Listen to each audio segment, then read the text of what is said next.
How about brands that inspire us? I like that. I mean, for me, like, these brands have been around for a little bit. Well, maybe not one of them is not actually that old, but my number one's Yeti. Okay. Would you have guessed that? Yeah. Yeah. You know, when I started out in 2015, Yeti had started producing the videos that you see on YouTube, the Yeti Presents, and the rumor was back then that they had spent like somewhere in the 8 figures. They invested that into those videos for their content. Mm-hmm. And what they've done is they created a lifestyle for themselves.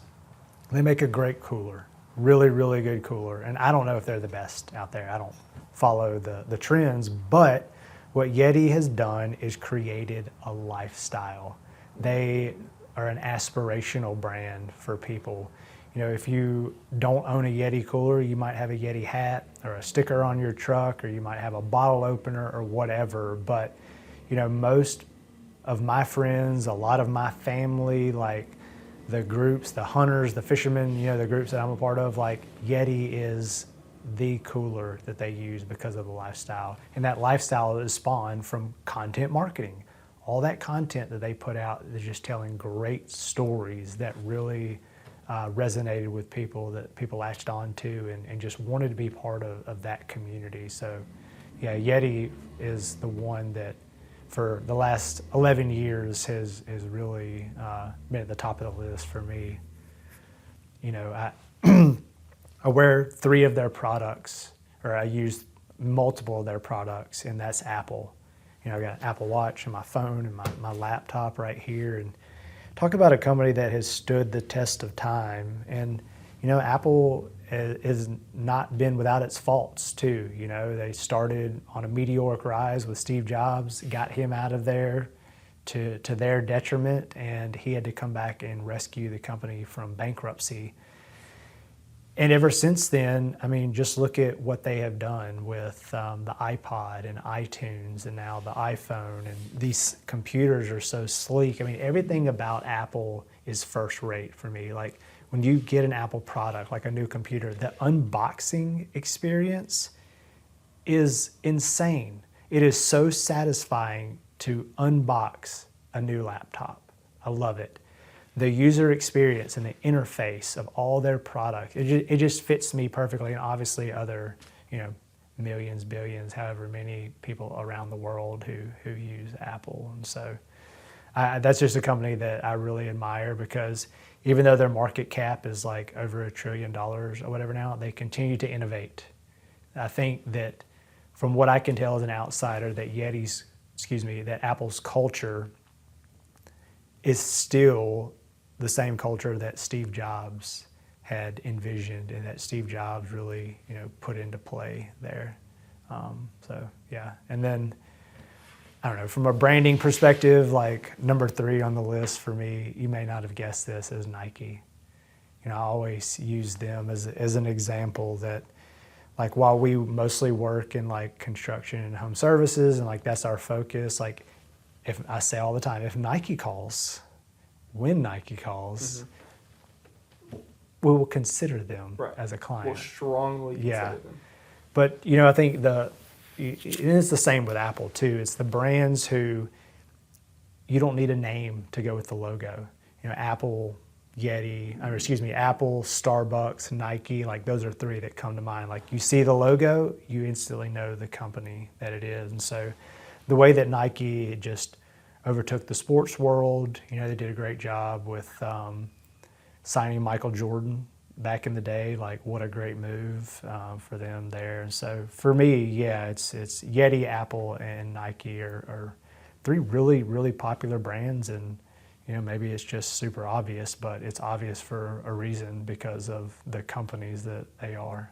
So that's me as a 42-year-old, you know, has been working in this industry for a while. And like we talked about earlier, like the two-way street of knowledge for us is like the things that I know from experience or, you know, whatever. And for you, it's like, you're younger. What you learn is different from what I learned because of, you know, technology and things these days. So let me hear your top 3. Okay. I'm actually going to make a last second pivot.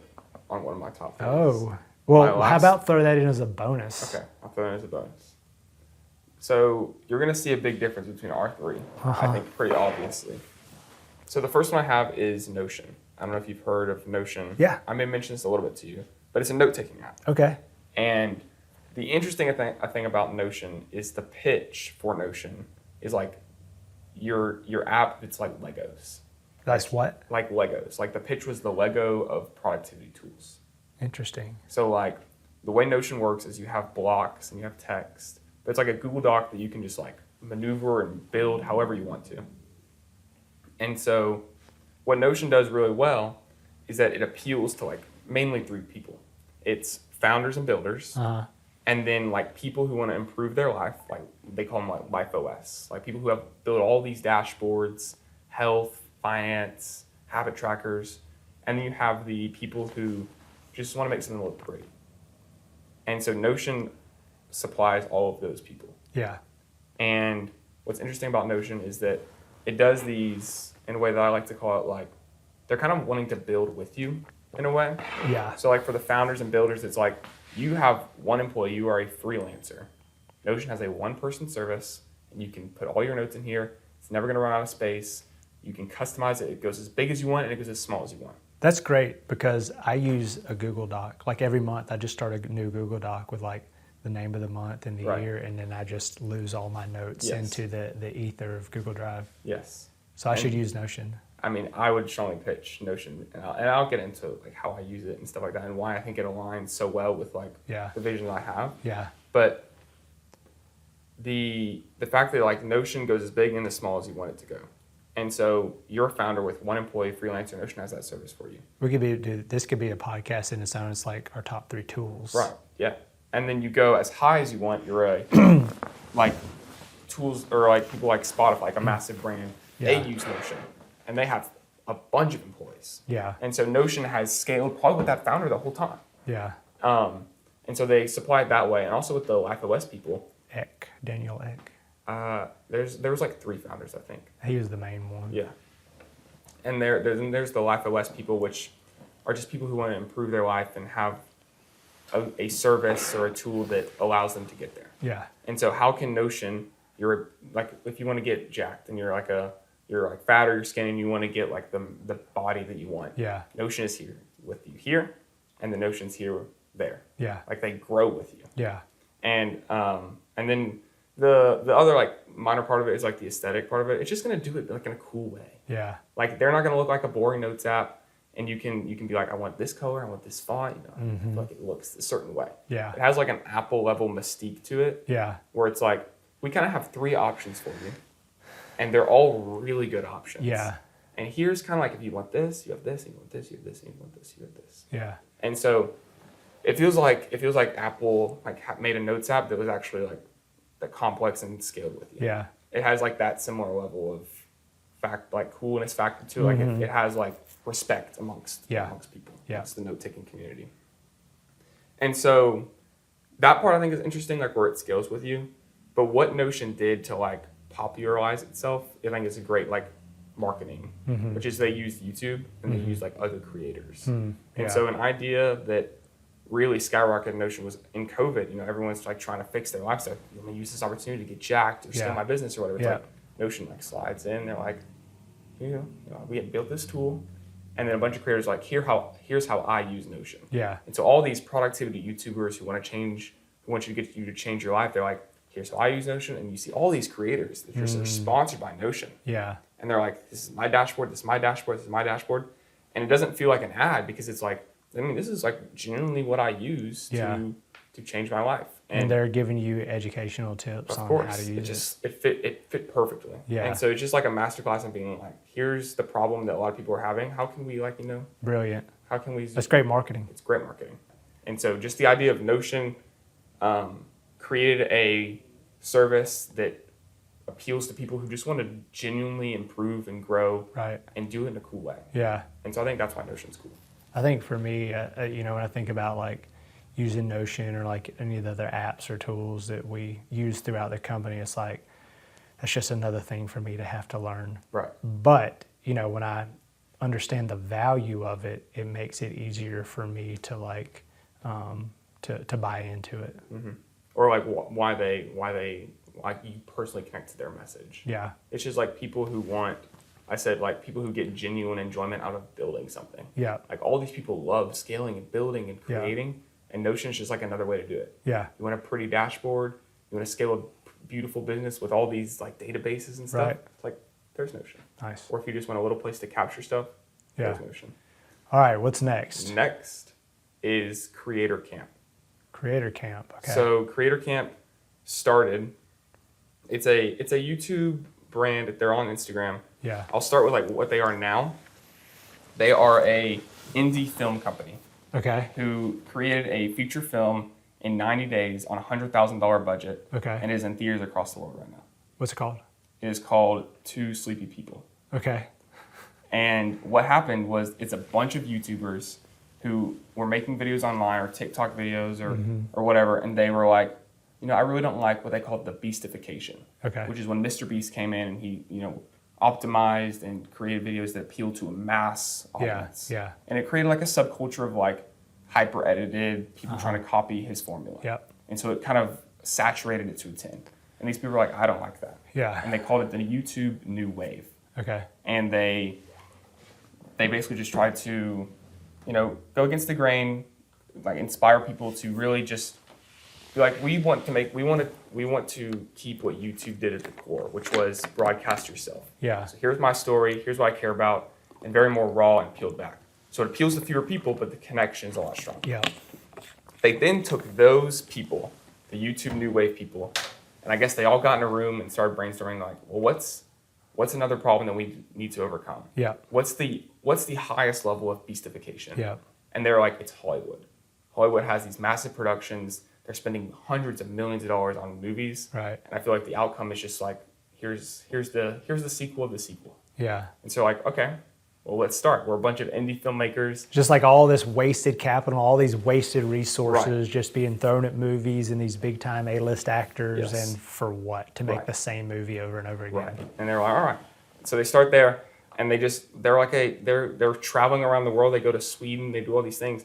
They're just living out of like different houses to the best that they can, just like surviving on nothing. Yeah. And using tools like Notion and Spotify and all these, not Spotify, Notion and like Shopify. Yeah. Just because they're trying to find people who can connect to their story.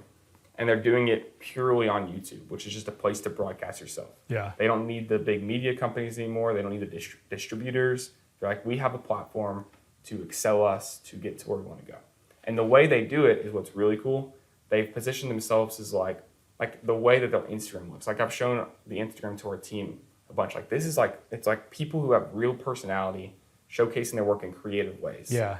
And I think the vision that they have to just like take down Hollywood, ultimately just like let the creator create. Mm-hmm. And you see like the movies that have come out, a lot of them are friends, if not part of that YouTube New Wave culture. Yeah. They created full feature films that smashed the box office, that beat out the Star Wars Right. moneymaker, and it won. It's like the creators won this round. It's not run by studio executives. It's not run by It creators. just got picked up by theaters. Yeah. Like that's the biggest extent of it. Yeah. Like it was just someone who made a YouTube video who's like a film company was like, why don't you try this? We'll give you Yeah. as much budget as you want, and they would spend $100,000. Yeah.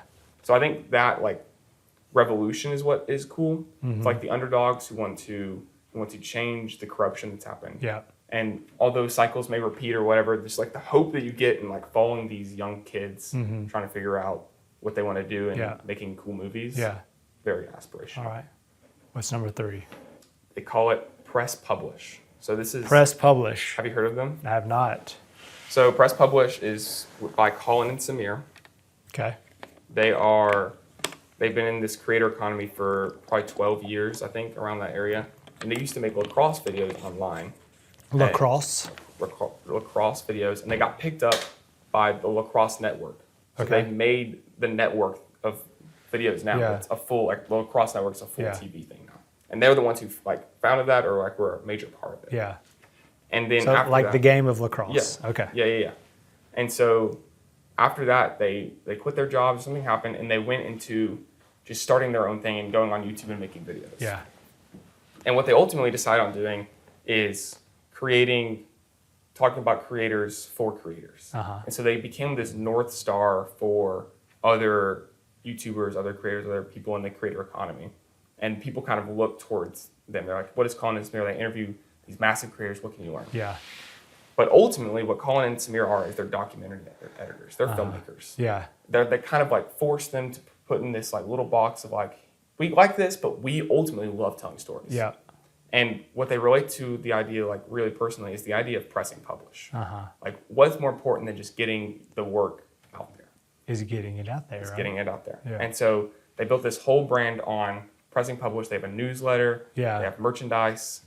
And it just represents the idea of like, hey, you just need to like, we believe in you, press publish. Just create. Just create. And how do you think that relates to like us? You know, it's like, we create a lot of content, we create a lot of great videos, but we can't just create a pretty video and press publish. You know, we have to work with intent to reach the right audience because we're trying to generate leads and help our clients increase revenue. So where's the relationship there? I mean, it's about making mistakes. That's part of it. And maybe that's what we're doing here. You know, it's about us just creating content for WolfeCo like we've never done before. We're trying new formats here. It's just like, press record, press publish. Right. And you can see the benefits of press publish. They just did press publish NYC and press publish, San Francisco or something like that. They did one in LA, press publish LA. Yeah. And they did these two things. They hosted a bunch of people over and they just they showcased that like, it's important to press publish, but where does that go? Yeah. And ultimately it's to build community. Right. And so they built these communities that will show up and they will learn about the creator economy. Yeah. And I think just those ideas kind of sum up a lot of me personally, which is Notion does a great job of growing with you. The importance of growth is very important to me. Like how can you get better over time and how can something build with you? The idea of Creator Camp, which is like you're kind of a young guy who's trying to prove himself. Or whatever. Those are young people trying to prove themselves against a massive corporation. Right. And then the ultimates of staying grounded, being like, just got to press publish. Yeah. Why do you do what you do? Yeah. And so those three brands, I think, really align with where I am right now. Although they're not as established. Yeah. I think you might see them in the future. You might see brands that are like them become established. Yeah. Well, I mean, I think it's important that, you know, storytelling evolves and the mediums in which we tell stories evolve. I mean, think about the hieroglyphics back in the caveman time or like the early, you know, Native Americans that still you can go and see the drawings on the wall that tell a story of a community into, you know, the modern day age of YouTube and virtual reality and all the different ways that we're able to create and consume stories. Right. What do you think the three of your picks have in common that kind of showcase like where you are at right now? I mean, for me, they're great businesses that have stood the test of time. I mean, I love the way that they have served society. You know, Yeti is probably they're the smallest of the three, but they have found their community, they've found their niche, and they serve those people. Same with Nike, same with Apple. And it's just the way that people relate to those brands that something that I really love. And, you know, just trying to, here in year 6, like it's been a really tough year, you know, going through the growing pains that we've had, but these companies went through the same thing. Like we know for a fact, we've seen movies about Apple and the things that they went through. And so knowing that you can survive, knowing that you can press on, like for me, that's super aspirational to just see like the companies they are and what they've built to serve society. My favorite thing about your brands in particular are probably the filter that they hold. Like a standard is held with those brands. Yeah. Like we don't let certain people come through. Right. Like if you're Nike, we accept winners. Yeah. And if you're not a winner, like you don't use Nike. Sure. Or if you're Apple, like you're a visionary. Yeah. Or if you're Yeti, it's like you care about quality or you care about like working in the outdoors. Yeti's a little blurrier. I think they like what does Yeti have that like, you know what I'm saying? Like Nike's very much winner. Mm-hmm. Apple's a visionary. What does Yeti bring? Lifestyle. Yeah. Like. That makes sense. Like the outdoor lifestyle. Yeah. Yeah, it's like again, talking about what we did earlier, it's like the hunting and fishing community. Mm-hmm. I mean, they make lunchboxes now. Like you see kids carrying Yeti lunchboxes to school, but their parents adopted Yeti because of a lifestyle, whether that's the dad's a hunter or fisherman, or, you know, they have a boat and love to be on the water. Like, they've connected with people in some way through the outdoor lifestyle that is now trickling down through generations. It's hard to fake that lifestyle too. Like, It is. other hunters can smell Yep. when you're not a hunter. It's so nuanced. It's so nuanced. And then, you know, the videos they create, yeah, there's hunting and fishing, but then there's also surfing.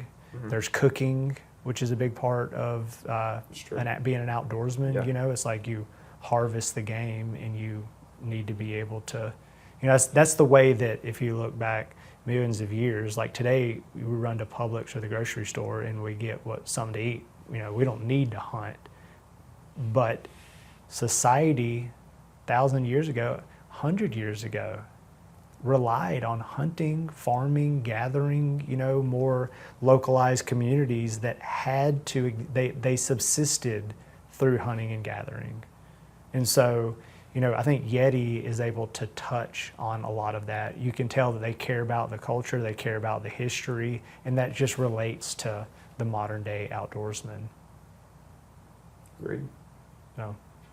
All right, you want to talk about your bonus one? My bonus was Mr. Beast. Okay. Yeah. That's a good one. Yeah, Mr. Beast is a good one. You know, one that in that vein that I probably would have mentioned is Dude Perfect. Dude Perfect's a good brand. Yeah. That's a good brand. They are a good brand.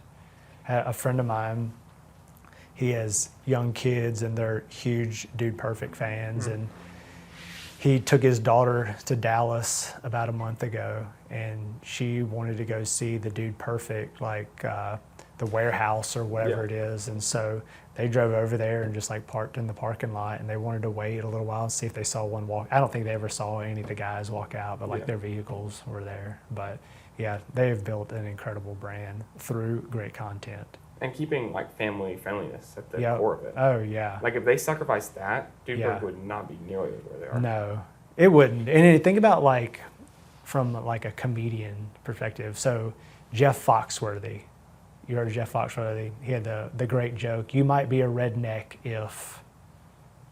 You don't remember those jokes? That's maybe a little bit before your time. Which he has never used a cuss word in his comedy. Interesting. If you can be funny and not have to use cuss words, and you can be inclusive with like families and kids, and you know, you can relate to like a certain subset of the culture, it's like people are going to grasp onto that. Yeah. Like you are going to make it if you can do that. You just appeal to more people. You appeal to more people.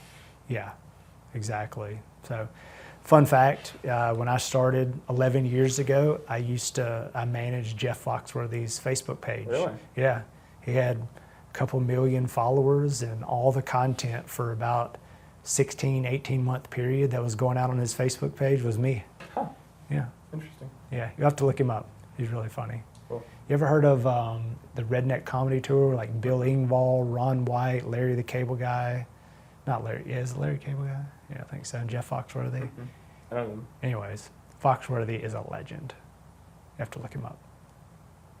All right, well, covered a lot today. We did cover a lot. Yeah, maybe somebody will find it useful. Yeah, maybe somebody, food for thought. Food for thought.